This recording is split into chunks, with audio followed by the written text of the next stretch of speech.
Hello, hello, hello, everybody. Welcome once again to another CAN TV virtual workshop. I'm your host, Eric Torres, an instructor here at CAN TV. So thank you, everyone, for being here virtually.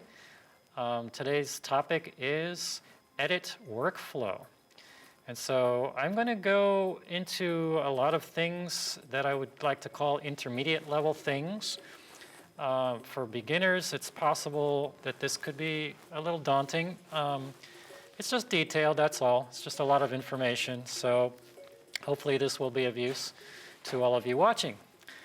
We do encourage your responses, feedback. We don't get a lot of feedback from these workshops, so we would love to hear from you.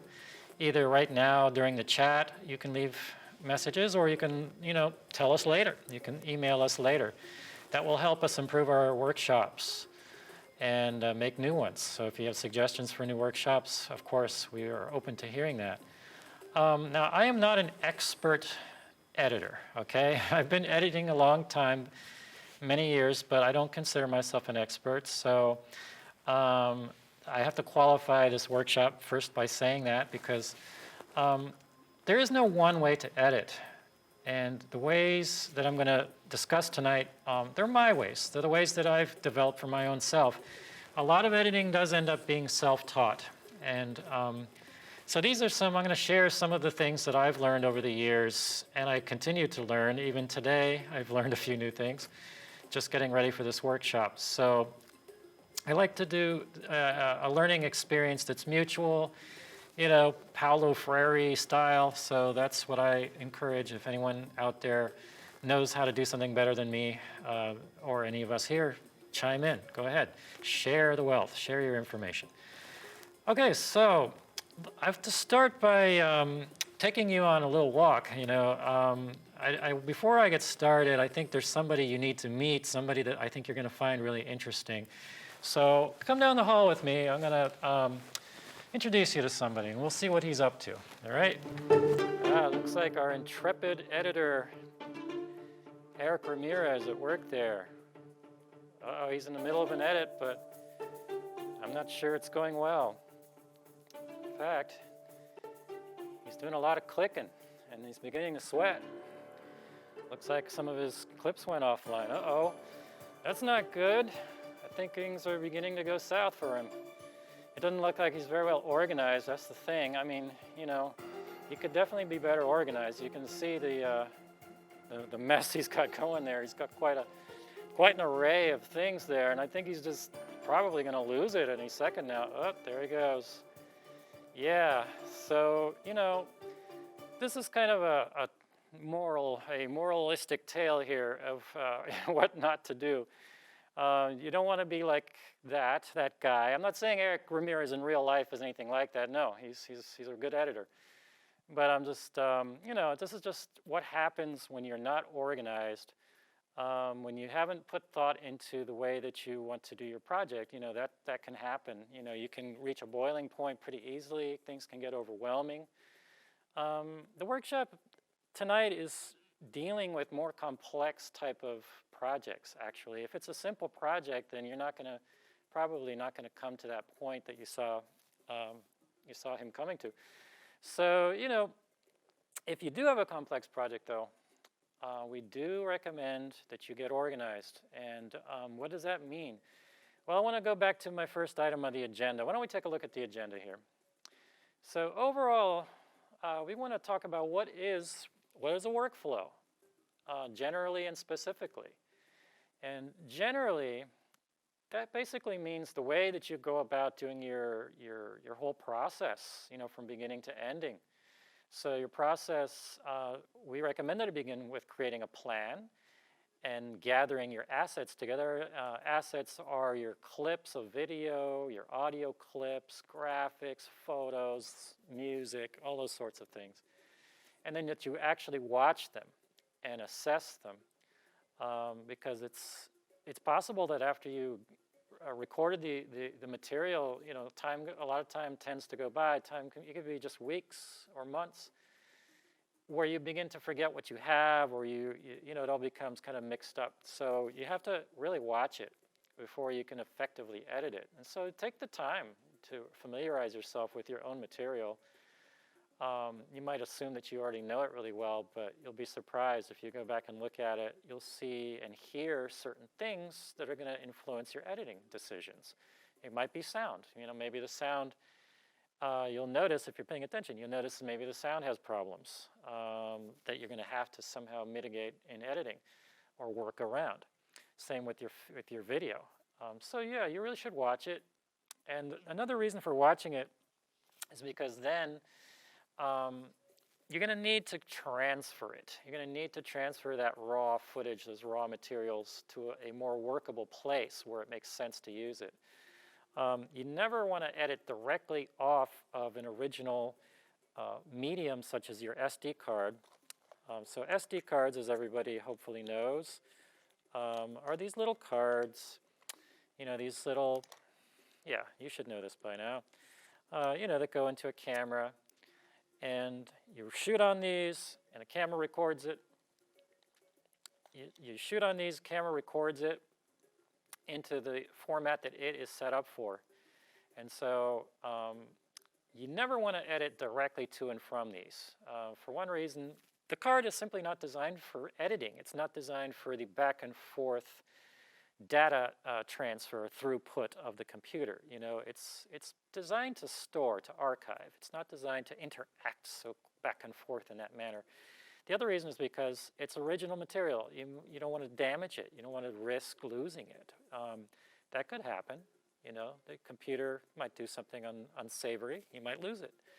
So the idea here is that you transfer this material to a more sensible place, and that would be an external hard drive. And so I'll get into that because there's a lot of, there's an art to that really kind of in a way. And so we'll talk about that.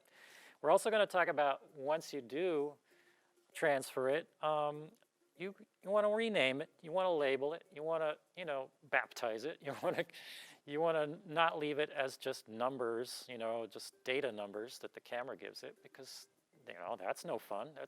How can you work with that? It's like having children and the hospital just assigns them a number when they're born. No, you want to give them a proper name. Same goes for folders, and sometimes otherwise known as bins. It depends on the editing program you're working with. The higher end programs tend to call them bins. These are places where you organize your material. And so organization is the name of the game here. So that's the general workflow to get started. More specific workflow would be having a discussion about your hardware setup. So what kind of computer, how powerful is it, how many processors, where do you store your material, things like that. Software settings, so all editing programs have the ability to be set up a certain way. So some ways are better for what you're trying to do than others. So going into the settings a bit. And cut progression. Cut progression that has to do with the overall general way that you work, which is you start out by, once you've done all this prep work, once you've done the thinking, the planning, then you're going to start to actually edit. And so that starts in a very kind of rudimentary way. You start to take all your different materials and lay them out on a timeline in your editing program. You're not at this point worried too much about how they're flowing together. You're not worried exactly about how short or long it is. You're just trying to get them on a timeline in some kind of an order that makes some preliminary kind of sense. So that's your assembly cut, your assembly edit. You're roughly assembling the project. Once you've done the assembly edit, then you can move on to the next stage, which is known as the rough cut. And so the rough cut, it's still going to be rough at this point, but you're getting it closer. The whole thing is like a long process. It's like a marathon. You're trying, it has different parts of town that you're running through. So this part of town is called the rough cut, and this is where you do start to bring things down tighter, make them a little bit more concise. This does go back to your overall concept. Your overall concept is, should include, the format, which is how long do you want this piece to be? How long you want it to be? Who is this for? Etc. Those sorts of questions. So that's where you start to, the rough cut starts to corral all these little, wild creatures into a more manageable space. So you're cutting things down, you're moving them around, rearranging them a little bit, because maybe the way you planned it is not necessarily looking good once you start to actually play it out on your timeline. That's very common. That's common for you to totally change your mind often and rearrange things or even take things out that you thought would maybe work good and maybe they don't. Maybe they make the project drag on too long. So your rough cut happens. Next thing you're going to be working towards is a fine cut. The fine cut is polishing it. This is where you make adjustments to the color, the brightness, the luminance, the sound levels. This is where you try to, play with transitions. You try to get it all together so that it actually boils down into a nice, flowing piece that is going to totally impress the world. So hopefully, anyway, somebody. All right, so now I want to expand on these points. And all this stuff, again, is specific to the person who's doing this work. This is what works for me sometimes. This doesn't even work for me every time. I don't do this on every project. I handle different projects differently. But this is kind of like the classic approach. So the classic approach, you begin with a plan. I think it's good to start by conceptualizing, so making an outline of your project. Some people will jot it down, scribble it out. Other people will type it up nice as a nice document. Other people just have it in their head. But I have examples of plans. This is one about my friend Bob, who unfortunately passed away 2 years ago. So I started by putting, my thoughts on paper. What do I want to accomplish with this video? I did gather a fair amount of footage, but there were other things that I still need to gather. So the top paragraph there talks about the spirit of the project. It's a documentary of the spirit. It's a tribute. It's an exploration of the complexity of who he was. It's a reflection of his path, how that intersected with my path, our path. Some of you may even remember him. He was a CAN-TV producer. And he was a Buddhist, and there were a lot of contradictions in his life. He dealt with a lot of pain, and this is a person who had problems with drug abuse, incarceration, things like that. So, but he was very dear to me, and so I wanted to do this video about him. So how in the world do you do justice to an old friend who has passed away, when you have all kinds of photos of him and him or her, and you've got video clips, you've got moments when he was collaborating with you at CAN-TV. There's a lot of stuff there, an awful lot of stuff. So my first thought was, okay, these are my goals. These are my goals. That's my outline. My next step was to look at my material. There's page 2 there, by the way. It just kind of goes into more detail about different phases of my friend Bob's life. So I've got something there about the structure. You can read this, later in more detail when you have time to replay the video. But basically, I'm just kind of outlining different aspects that are important to me to focus on to come up with a structure. And, a classic thing for editing is it does not have to follow life. It does not have to be in a linear structure. You don't have to follow the order that it happened in real life. So looking at these different pieces, I'm thinking, okay, maybe, I can do something where I start with the present and work my way back to the past. You have to start thinking three-dimensionally. So that's part of your workflow, is just coming up with, this overall concept, this structure, so that you can then move forward in an efficient way. So once, I made an outline, next steps, there are some other examples of outlines I think we might have to show here. Because there are, just like so many people, I'm multitasking and, trying to work on more than one project at a time. So, yeah, there's another one I was doing about the Cuban 5. These are 5 Cubans who are doing surveillance of Cubans in Miami. And so that was a whole big complex project as well. So we got another plan there. Who are the Cuban 5? And so I start there by just kind of listing my footage. The footage that I gathered at different conferences that dealt with the subject, protests, rallies, interviews, things of that nature. Just like making sense of what do I have to work with, you know, and then maybe I can come up with a plan on how to edit that, and so on and so forth. So, you know, these are your preliminary things.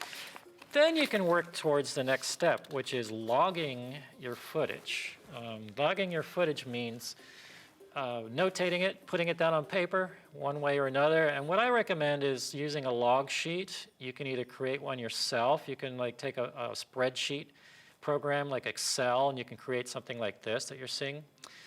And as you can see there, it's got 4 columns. The first one is putting down what SD card did the footage come from, because maybe you've shot on 3 or 4 cards. So you can, a good workflow is to number your cards, put little stickers on them, some little label on them, so you know where the footage came from. Or if it's a tape, what's the roll number? And then clip length is how long that particular clip is. That really does help you with your editing process, your planning, because then you can see, oh, okay, this is just 10 seconds long. I'm just going to flash that for a moment.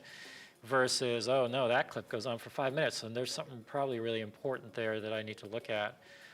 And then the next column over is description. So description, obviously, you describe what the shot is, and there's a whole art to that. Well, not an art to describing, but there's certain points to remember here.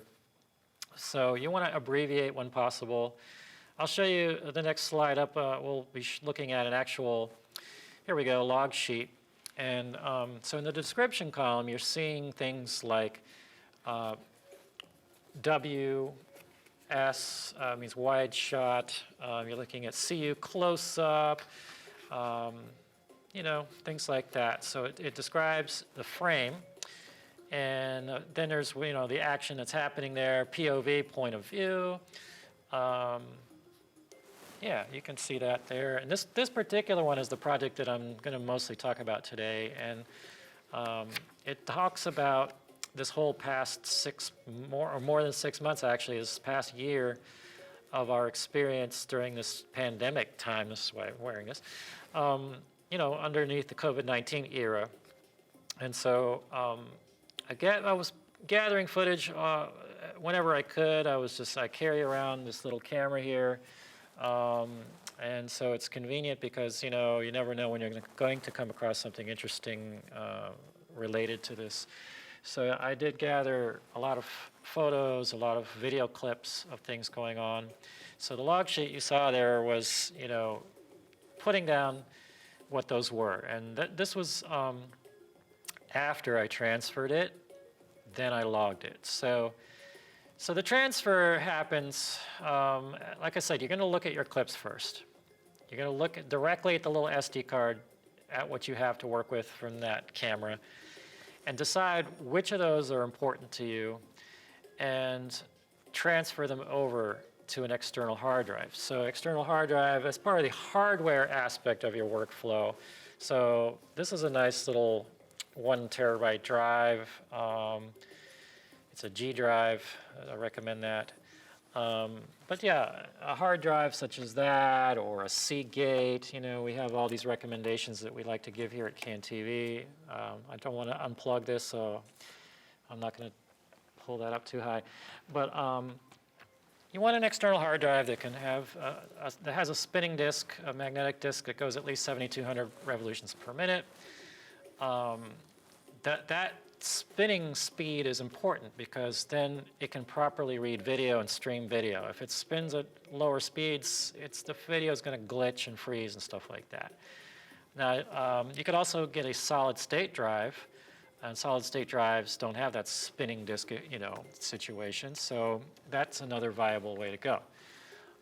So anyway, you're going to look at those clips on the SD card. You're going to transfer them over. And I'm going to talk about that in a little more detail. And then when you transfer them over is when you can then identify them. And so first of all, where do we go? Where do we go to find those clips? So we need to start looking in the appropriate folders. On those SD cards, there are certain folders that you're going to look at. So let's start by this one. This is a common first level place to look for material. The folder that has the photos is usually DCIM. Then you've got MP root and private. So the MP root folder for this particular camera that I was just showing you, which is a Sony, small Sony camera, it stores its video clips in the MP root folder. The next folder is, there we go, 100 ANV01. It always says that. It's, you know, in this particular case, if you're looking at an MP root folder, that's the next folder you'll see. You got to keep clicking. You got to keep opening because these are folders inside of other folders. And so here's the whole line of different folders here. And so you're eventually going to get to the point where you see your clips. So number 5 there, that column is your clips, and you can see that the camera gave them specific numbers. Number 6 is the date that the recording happened. Number 7 there is the type of file it is, and the size is number 8. So the type of file, you might need to click that column heading to get it to see just those types of files, because sometimes it mixes it up with other kinds of files. So if you just click that header, it'll show you just those files. So anyway, then you can start double-clicking on the files and opening them up in a in a player. It could be a Windows Media Player. It could be just any number of other players that are out there. A QuickTime player might play them. So just watch them, and then you'll know, okay, yeah, I get a general idea. I remember what this is about. I'm going to use this material. Now, there are some complications which I would like to elaborate on. I will. I'm just being general right now. I'm just saying generally that's where you find those particular files. Now there are other kind of files too. So if we look at the next slide, you're going to see what you call AVCHD. The CAN-TV cameras, that is the codec that it uses to encode its video.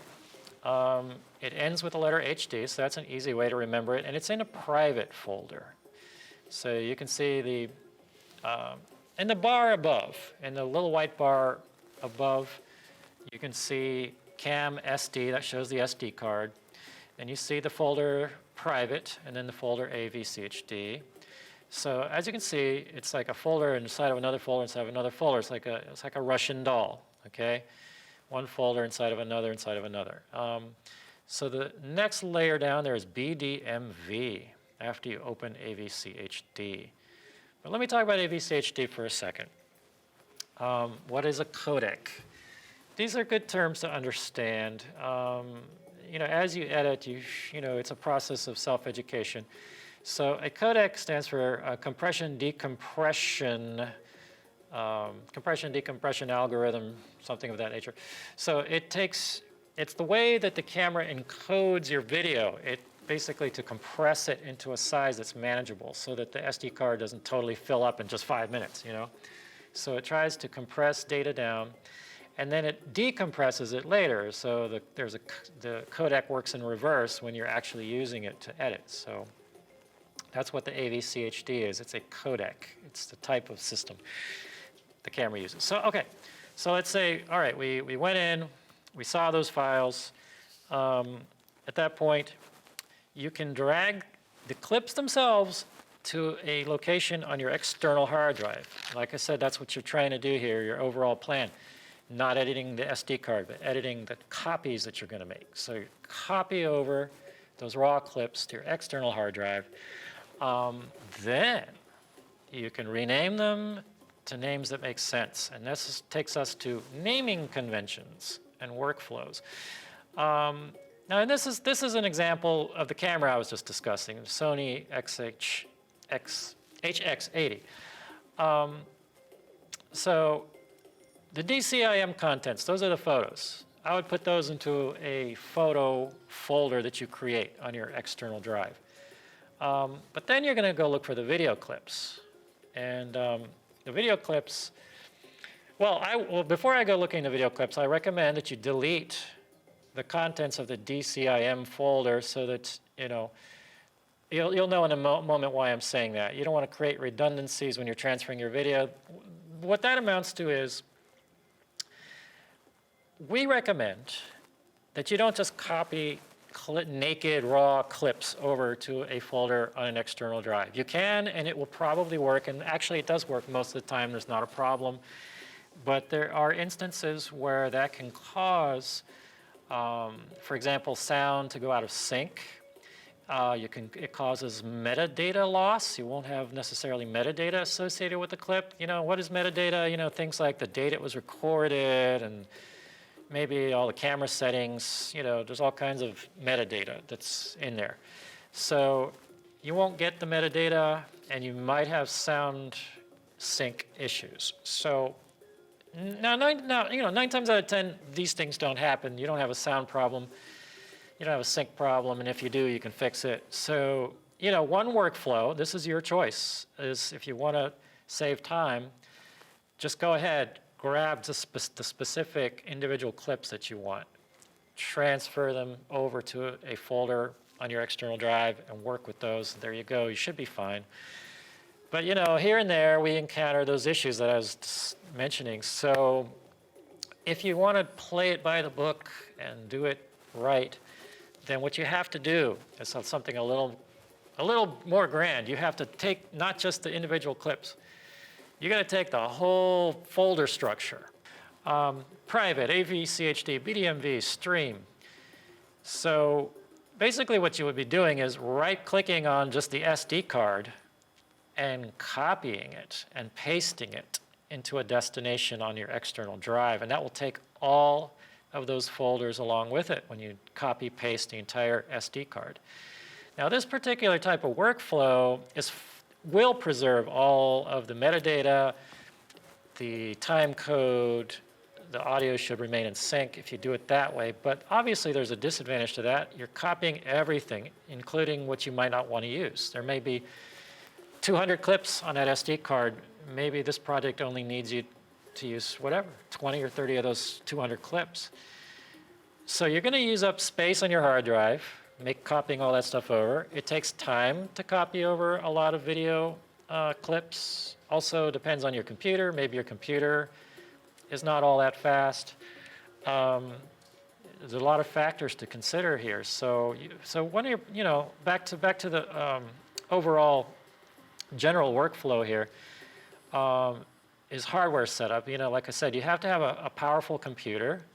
Some people come in here with a little flimsy little laptop that's like 6 years old and thinking they can edit video on it. And, we kind of, we keep our thoughts to ourselves, but we basically are looking at it like, we try to give somebody some hard advice, which is, I'm afraid you might have to go buy a new computer. So yeah, you gotta have a powerful computer. Dual processors, quad core, 8 core is even better. But that doesn't necessarily mean it's gonna be ideal just because it has more, pistons in the engine. So let's just say a powerful computer. You need decent external hard drives, and probably more than just one if you're gonna do this for a long time. At home I've got stack, so it starts to get a little crazy. So you want to have drives that are reliable, and I've also learned the hard way that you really need to back up your data. You need to have like a time machine backup or some kind of backup where your work can be preserved. A lot of people are editing now on the cloud, so if you have, say, the Adobe account, the Adobe suite, you can back up to the cloud if you have that particular type of account, and that will safeguard your assets. So the workflow really is individual. It's like, okay, can you afford to have an Adobe account? Okay, maybe not. Maybe you prefer just your own, maybe you're a little bit of a conspiracy theorist. You don't want to put it, that's me, actually. I don't want, I've resisted putting my material out on the cloud for years. That's why I have all these hard drives. So anyway, yeah, to have a decent archival system in place. We can talk more in detail on that, but first I want to take a little break here. I want to answer a question.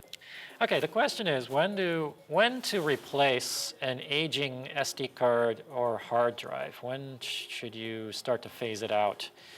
Yeah, that's a really crucial question.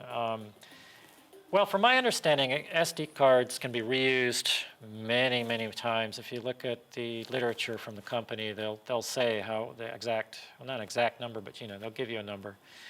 And it's probably way more than you can ever do. But in reality, though, the word is that, they start to become less effective. The more times that you erase them and reformat them, they apparently become less effective. Now, I myself I haven't experienced that because I don't reuse mine that often. I might reuse them 2 or 3 or 4 times at the most. I think if you talk to someone who is more like a news gathering person, like working for NBC or something, they go out every day and record, and then they have to dump off the footage and format and come up with a blank card again. They would have a better idea of that. They could answer that question. Hard drives, though, yes, I do have experience with hard drives. External hard drives have a shelf life. They do die. I've been through it. I've been through the pain of that. You can see that when they're dying, sometimes they often will warn you. They start to act a little strange. They start to make noises. If they're making noises, oh, the end is near. This is like final stage here. So I think a good rule of thumb would be like, I've had some that are going strong now for like 5 years, but I wouldn't count on them giving me a whole other 5 years. So I think you just have to have a backup system for the stuff that's really important. You want to maybe copy it to more than one place. So yeah, at some point it might actually start to become unworkable. You won't be able to get it to mount, on your system. You won't be able to see it come up and be able to access it until you really fuss with it a lot, like plug it in, unplug it, plug it, stuff like that. There's people who go to extremes, like when the hard drive fails, they'll put it in the freezer, for example. They'll put it in a bag and freeze it, and then take it out a day later and let it thaw out. And sometimes they say that gets the parts to work. It constrains and then expands the parts, and then they loosen up. But that's if you have a mechanical problem with the rotating disk. I don't know. It didn't work for me. I tried it with my drive that failed. There are, all kinds of home remedies. Some people will bake their electronics. They'll put it in the oven at a certain temperature for 20 minutes or something, and that's where the soldering points soften and melt, and because sometimes the solder gets brittle and old and it kind of like falls through the hole or whatever, and if you bake it, it can soften it and it can reseat, and sometimes it actually fixes the problem, but even that's a temporary fix. Anyway, these are extreme things. I've probably opened a can of worms I shouldn't have opened here, but yeah, let's take another question. What's the question? All right, the question is about how long can you leave material, how long can you leave footage on an SD card before you transfer it? And again, my experience is a long, long time. It seems to be very stable as long as you keep it in this, cool, dry place. As long as you're not touching it. You don't want to touch it because the oils on your fingers, if they get on the contacts, that corrodes them, or if you touch it, you could spark it. You get a static spark, could damage your data. So as long as you're not touching it, as long as it's in a cool, dry place, away from magnetic sources and electrical fields, it should be pretty stable for a long, long time. I have cards 10 years old that I'm still, pulling footage off of. So it's very stable. In fact, that's one of the reasons I don't reuse them that much is because I consider them to be an archival format. You know, a good place to store my originals. And it's small, obviously, so that's nice. And if you label them and put them on a shelf, that's great. It should stay for a long, long time. So getting back to my agenda, I was talking about file naming conventions and workflows. So when you rename your files, it is a little bit of an art form. So what I do is I'll prepare a folder, that's item number 3 there, for the video files on my external hard drive. And this is how I will name the folder. I will name it video underscore. Now I'll put what month that video was created, and then underscore to underscore, and the last video that I have on that SD card that month, and then underscore year. So there's a folder that has that name on it, so you can tell it's got video in it. It's from whatever, let's just say September to November 2019. So yeah. But that's my system. You can have your own system that makes sense to you. And so then I would take the entire contents of the file structure from the SD card, drag it into that folder that I made. And so all those DCIM and stream and so on and so forth, BDMV, all those folders will be in that folder, and I can find them. So naming that folder wisely by whatever makes sense to you will make it easier to find later on down the road. And then, if you don't have time to rename every single clip, because this is also where you can then go down to the lowest level, go into the basement there where you see all the clips with their unique camera numbers that the camera named them. You can go there and begin to rename those clips. Now, you may have a zillion clips there. It could take you quite a long time to rename them. So another workflow could be, instead of renaming each and every clip, look at a particular category of clips, a certain type of material. Maybe it's stuff you shot in the woods. And so it could be, you could name the first one, or here's my examples, okay. Footage shot in the daytime, footage shot at night, short material, lengthy material, city, forest, toddlers, teens, it depends on your project. Working people, retired people, and so on and so forth. And so, that will help you figure out a good place to put all this material. Then there could be subcategories or other folders for other assets. So graphics that you create could go into a graphics folder, audio and audio, photos and photos. Those are broad categories. So, looking later, 2 years from now, or as some of you seem to be planning, 10 years from now, breaking out the material, if you look at a folder that just says photos, you're not going to know what's in there. So you're going to want to probably create some subcategories. So as you can see, you can make another folder inside of your photos folder that has these other things. Opening, these could be for graphics, for example, opening graphics, closing graphics, lower thirds, maybe another folder for music, another for sound effects. Maybe there's something for contemporary material and others historic. Maybe these are photos. So you have some historical photos versus some modern. Maybe you're doing a video about architecture. That'd be a good idea to categorize. So you have to think of categorizing your material, putting it into folders that make sense. Now, after you do that, that's great. You'll be able to go to your external hard drive. You're going to be able to see these folders that have these particular kind of things in them. And then you will be able to find that footage. But again, I was mentioning a case where you may have more than one hard drive. You may have stack of hard drives.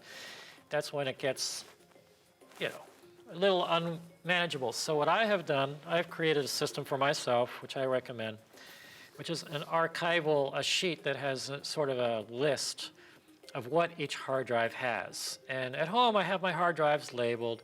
So I have one labeled mini. It's actually this mini drive I was holding up a little while ago is my mini hard drive that's labeled like that. This is my mini drive because, yeah, it's so mini. And then the other drives are more full-sized. And so there's an A drive, a B drive, a C, a D, an E, and an F. I think I have a few others too. But yeah, I'm listing what's on those drives, and I've made the major folders are on the left, and then more subfolders are in the middle there.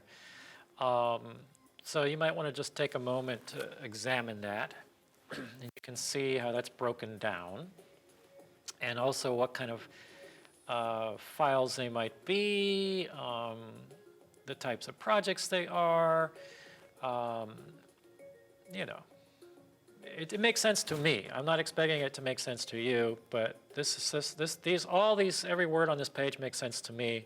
And if you do this, obviously you can make it so it makes sense to you.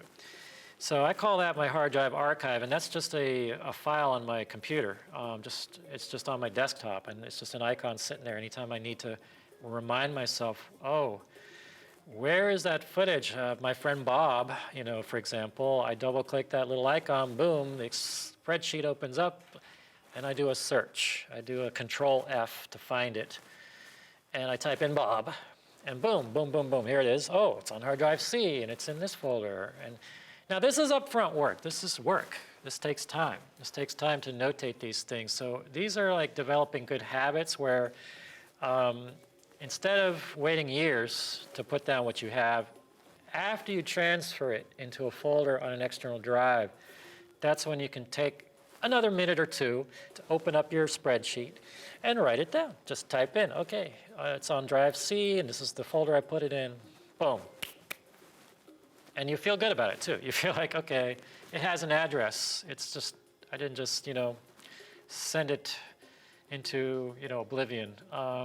It lives somewhere, and I can find it again. So yeah, all that stuff is detailed work. It's upfront work designed to make the actual editing process go smoothly, which is good workflow. So now I think what I want to do is try to go, into it in real time. I want to try to demonstrate a little bit of this in action. And so what I'm going to do is I'm going to, using my edit decision list that I have created, I'm going to follow my own list, and I'm going to try to create this project. And I only have about 10 minutes or so, I believe, before I'm going to open it up to questions, like live questions. But there's my EDL, edit decision list. And by the way, this is a handwritten EDL. You could type it out if you wanted to. And a lot of the higher end editing programs, the more professional programs, you can export an EDL, or you can export an XML. These are basically, well, those are different things. The XML is more like it's a snapshot of your project. It's all of the stuff on your timeline, all the instructions you gave the computer, what to do with the footage. That's exportable. You can actually export that in case somebody else wants to work on the project and they have a system that they can work on. This is one of the ways that people work as teams. And this is a whole other level of workflow is, like people that work on a feature film, for example, there's usually a team of editors. So they need to share data. They need to share materials. They also need to all be seeing the timeline. They all need to see a common timeline. So, one way, the classic way has been to share the edit decision list and also to export the XML so that they can reconstruct what you're working on. Everybody would also have access to the same footage on the cloud. And so that blueprint of the program can then reference those clips, and everybody is on the same page. So that's not where we're at, because we're here at CanTV. This is community access, where most of us are individuals working as small one-woman crews. So we're not going to go there. We're not going to talk too much about that team effort thing. So I'm going to use my EDL now, since I'm just working here by myself. And I'm going to try to make a project. So I'm going to share my screen with you.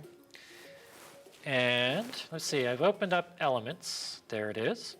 And so, I have done all the hard work of transferring the clips to an external drive. I have then put them into folders and renamed them.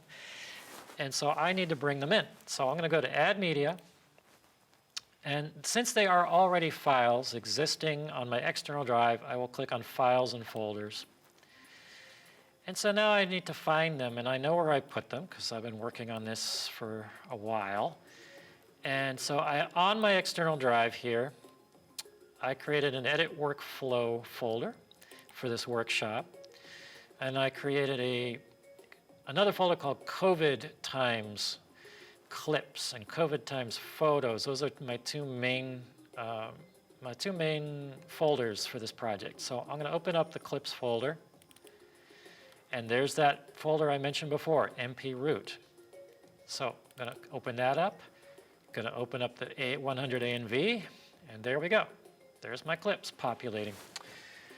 Okay, so there's a lot of stuff here, and so I could select individual clips and bring them in, just holding down Control and clicking. I could do that. I didn't count these. I don't even remember how many there are. There's a lot of clips here. So maybe I should look at this a different way. I should look, instead of looking at these thumbnails, I can come over to the right here and click and display it differently. I can display details, for example. So now I have a list. And so on my log sheet, I made note of the dates that these different pieces of footage were gathered. And let me go to the top and go down to 625. All right, there it is. And shift click that. I can always come back and get more if I need more. For now, this is what I'm going to bring in. All right, so I'm going to hit open. And that should add the material to my assets panel. So I'm waiting for that to happen. And while I wait, let me just mention that, yes, I did start to make an edit decision list on this. So I'm going to go to my edit decision list so I can anticipate what I'm going to be doing next. So according to my edit decision list, I also have some stills. I have some photos that I need to gather. All right, so my videos came in. Now I'm going to add media, files and folders. And up here at the top, see, I can click back to go to any intermediate folder that I want to. So I'm going to come back to before the COVID times clips. I'm going to go to Edit Workflow and go look at the other folder I mentioned, COVID times photos. And there we go. I've got categories here. And I can open these up and select what I need. And I'm going to go ahead and bring in all these photos. So I'm going to go Control A and hit open. And that's one category of photos. And so before I go too much farther, it might be a good idea to start getting this material organized, because you can see that it's a lot of stuff and it's getting a little crazy. So those who edit with Elements know that you can make folders and put stuff in those folders. So I'm going to do that. All these folders I just brought in, I'm going to put them in a photos folder. So there's new folder. New folder. And I think the broad category here is photos, so let me just start with that. So photos. I like to misspell photos with the letter F. And then all those that I just dragged in, those JPEGs, those can be put in there. So they haven't even all shown up yet. Yeah, they're still bringing them in. The computer's still bringing them in. So let me hold Shift and click. That'll select all of those, and then drag into the Photos folder. The other stuff is videos, so I'm going to right-click and go New Folder and make a Videos folder. Let me make them all caps the way I did the other one. All right. One shortcut I like to take, because having shortcuts is good. Is a good idea. Every shortcut you can take will save you time, because this stuff takes forever. So instead of going and Control-click one after another, after another, after another, instead of doing that, what I like to do sometimes is just take all of them, go Control-A, and then unselect the ones I don't want. So I'm going to unselect the folders, Control-click on each of these folders, because I don't need the photos going into the videos folder. It's quicker sometimes to select everything and then just unselect a few things than it is to go and select a big thing. So, okay, I'm going to drag those into the videos folder. So there we go, nice and organized. And then, you can do subfolders by double-clicking and opening, and all of this stuff can be recategorized. I can make another folder here. And for example, I've got protests. That could be a folder. So I'll make a protest folder. Just get my typing down here. Okay, protests. Another folder is similar to the category I saw a minute ago. I call it life adjusted. So life adjusted. That's like all the changes we've all had to go through because of COVID. There's another one called nature. Nature to deal with the stress. We go out into nature. So I've got all these folders now. And so I can start to drag those different materials into those folders. All right, so the protest stuff tends to all be together. So let me grab that cluster, drag that into protests. There we go. Okay. So, and then there's the life adjustments. So that's a lot of stuff. So, this will take me a few minutes to actually go through all this. And luckily, I've named these. I've given these good names that make this so much easier. If I didn't name these and these were just numbers, that could make it harder. I think I'll just get the protests done, and then we'll do everything else. Protest, protest, protest. So yeah, I don't know if any of you guys participated in any protests this year, but there were a lot of things to protest about, so hopefully you did. Hopefully you got off your couch, stopped watching Netflix, got out there, raised your voice here and there. All right, that's all protest footage. So let me throw that into protests. And subcategories of that would be the particular protests. So there was Black Lives Matter protests. There are protests against police brutality, against incarceration, more specifically. Protests against Trump, protests, of every nature. So we're getting close to the end here. So really quickly, I'm going to now start to put this stuff on a timeline. And according to my edit decision list, I wanted to start with a photo. And so I'm going to just go ahead and start trying to build something on my timeline where I'm out in nature and I'm planning on putting a voiceover on top of it. So that's the part where we're dealing with life, we're dealing with the changes of life. And so I'm going to put in some of the material from things we dealt with on the street. So I'm going back to my project asset panel here, and I'm going to go up a level. That's what this little folder does.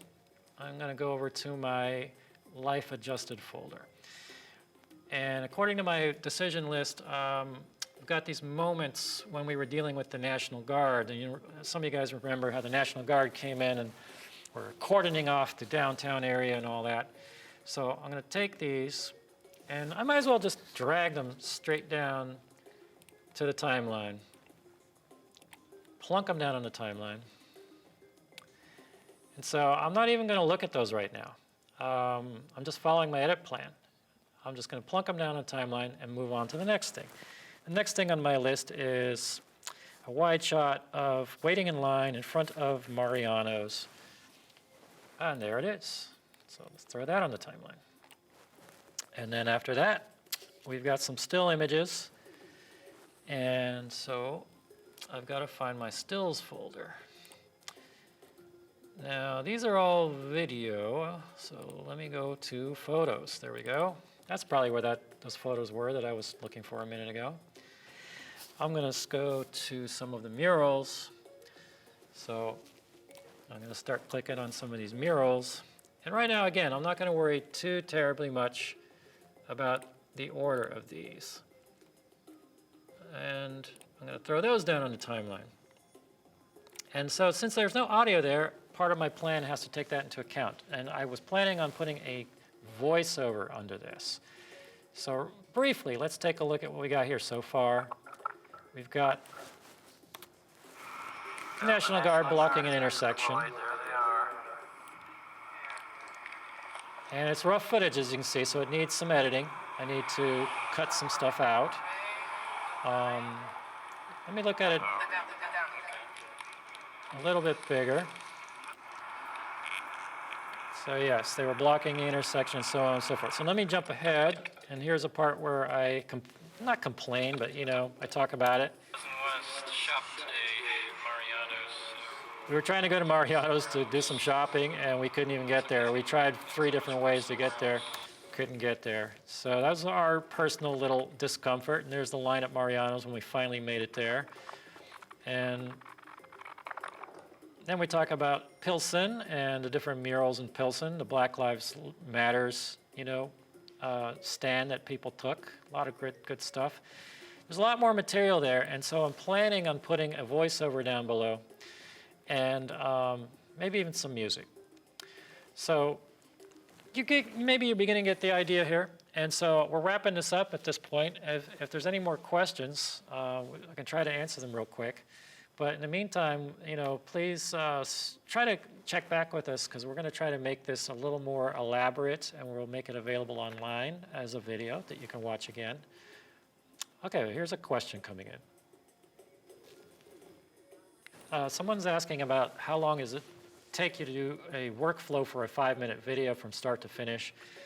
It depends on the project.